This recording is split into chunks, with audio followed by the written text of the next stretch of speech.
ফিরে এলাম বিরতির পর। ইচ্ছে, শক্তি এবং পরিশ্রমের উপর ভর করে সফলতার যে শিখরে পৌঁছানো যায় তা প্রমাণ করে দেখালেন এক কৃষক, কার্যত উদ্যমী কৃষক তেলিয়ামুড়ার। শীতকালীন সুস্বাদু ফল কুল, সেই কুল চাষ করে কার্যত তিনি যথেষ্ট স্বাবলম্বী বলেই বক্তব্য উঠে আসছে তেলিয়ামুড়া থেকে।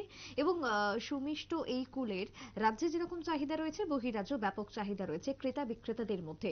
তাই কার্যত কুল চাষের বিশেষভাবে মনোযোগী হয়েছে তেলিয়ামুড়ার এই কৃষক। উদ্যমী কৃষক মাত্র ৮ মাস পূর্বেই ভারত সুন্দরী নামে আপেল কুলের চারা ক্রয় করেছিলেন এবং নিজের জমিতে তিনি চারাগুলোকে রোপণ করেছিলেন, চাষাবাদ শুরু করেছিলেন। নয়নপুর এলাকায় ওই কৃষকের নাম বিশ্বজিৎ সরকার। তিনি জানান, আজ থেকে প্রায় ৮ মাস পূর্বে তিনি যে চারা কিনে শুরু করেছিলেন চাষ, আজকে তিনি তার সুরাহা আজকে কার্যত তিনি পেয়েছেন। সেই সমস্ত কুলকে কেন্দ্র করে তিনি বাইরে পাঠাতে পারছেন, রাজ্যের বাজারে তার চাহিদা মেটাতে পারছেন এবং অর্থাৎ বলা যায় যে তিনি স্বাবলম্বী হয়েছেন। খুব ভালো ফলনও হয়েছে বলে জানিয়েছেন। গুণগত মান বেশ ভালো। দূর দূরান্ত থেকে ব্যবসায়ীরা যাচ্ছেন এবং ভারত সুন্দরী নামক যে আপেল কুলের চারা তিনি ক্রয় করেছেন, সেই চারা ক্রয় করতে চাইছেন বহু মানুষ, বহু ব্যবসায়ীরা শহরের বিভিন্ন প্রান্তে নিয়ে গিয়ে বাজারজাত করে লাভের মুখ দেখেছে বলেও জানান এই উদ্যমী কৃষক। তেলিয়ামুড়া থেকে কি জানাচ্ছেন উদ্যমী কৃষক, শুনুন। সরকার, এটা কোন জায়গা? এটা কৃষ্ণপুরের উত্তর কৃষ্ণপুর গ্রাম পঞ্চায়েত নয়নপুর এলাকা। কি লাগাইছো? আমরা কুলবরি লাগাইছি। কতটা গাছ আছে এখানে? এখানে 152টা গাছ আছে। এদিকে প্রথমবার করতেছো না এর আগেও করছো?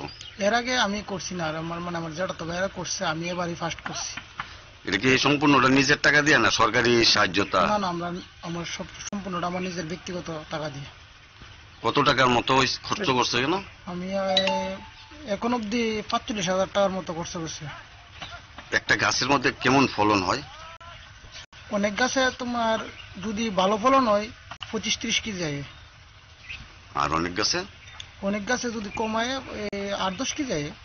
তো গাছের মধ্যে কি ওষুধ টষুধ দেওয়া হয়? আমরা সবসময় ওষুধ স্প্রে করি। ওইদিকে পঞ্চায়েতে দেয় না, নিজেরা কিনা? নিজে সম্পূর্ণটা নিজে। তেলিয়ামুড়া বাজার থেকে আমরা ওষুধ ক্রয় করি। তো ওখানে আপাতত এই বাজারে গরুর মূল্য কেমন আছে? দাম ন্যূনতম 70 টাকা কেজি।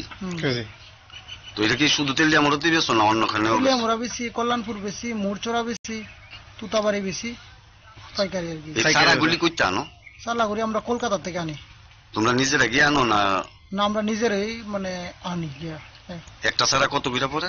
একটা জায়গায় 80 টাকার মতো পড়ে। এই বড়ই দিয়েই তো তোমরা সংসার চলতেছে না? না, আমরা বড়ই দিয়ে সংসার চলতেছে। আর অন্যান্য কি কৃষি কাজ করোনি তোমরা? করি। কি কি কাজ আছে? আমরা অন্য যেমন পটল, কারকল, আরো ক্ষেত্রে আছে না? আপনারা শুনলেন সংশ্লিষ্ট কৃষক বিশ্বজিৎ সরকারের বক্তব্য এবং তিনি জানাচ্ছেন যে খুব বেশি ফলন হলেও 25 থেকে 30 কেজি তো হয়, অন্যদিকে কম ফলন হলেও 8 থেকে 10 কেজি মতন ফলন হয় এক একটা গাছে। তাই সবকিছুকে কেন্দ্র করে তিনি স্বাবলম্বী হয়েছেন। আর 5 জন যাতে স্বাবলম্বী হতে পারে এই চাষের মধ্য দিয়ে, তারই বার্তা উঠে আসলো আজ তেলিয়ামুড়ার এই সফল কৃষক বা উদ্যমী কৃষক বিশ্বজিৎ সরকারের পক্ষ থেকে। ছোট্ট একটা বিরতির পর ফিরছি, সঙ্গে থাকুন।